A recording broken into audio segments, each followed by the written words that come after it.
We begin with escalating tensions with Iran. Sources say President Donald Trump approved retaliatory airstrikes against Iran for shooting down a U.S. surveillance drone. But then he called them off. Mark Martin has the story. With planes in the air and ships in position, President Trump called off the strike targeting radar and missile sites. It's not clear if the president stopped the attacks because he changed his mind or due to logistical and strategic reasons. All this in response to Iran's downing of a U.S. surveillance drone. They made a very big mistake. Iranian officials say the drone, similar to this one, was hovering in their airspace when they used surface-to-air missiles to shoot it down. But during a Pentagon briefing, the head of the U.S. Air Force Central Command said that's not true. This was an unprovoked attack on a U.S. surveillance asset that had not violated Iranian airspace at any time during its mission.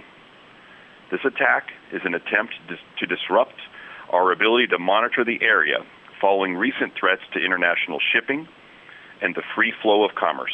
Iran's ambassador to the UN tells NPR it tried to contact the drone, but, quote, since it was a spy drone, we were left with no other option. U.S. military leaders say the drone was over the Strait of Hormuz in international airspace.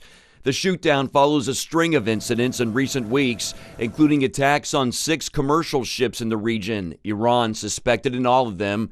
Word that Iranian proxies were loading missiles onto boats within range of U.S. naval assets and other threats, all in response to U.S.-led sanctions against Iran after the U.S. pulled out of the Iran nuclear deal.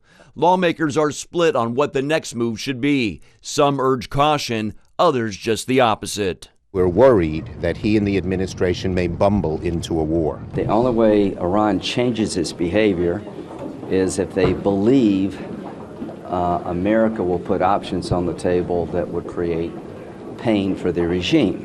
Iran did claim responsibility for shooting down the U.S. drone. The head of the Revolutionary Guard saying the Islamic regime doesn't want armed conflict, but it's ready for war. Meanwhile, the FAA has stopped U.S. commercial air traffic from flying over Iran because of safety concerns. That affects flights over the Persian Gulf and Gulf of Oman. The ban is in effect until further notice. Alpha.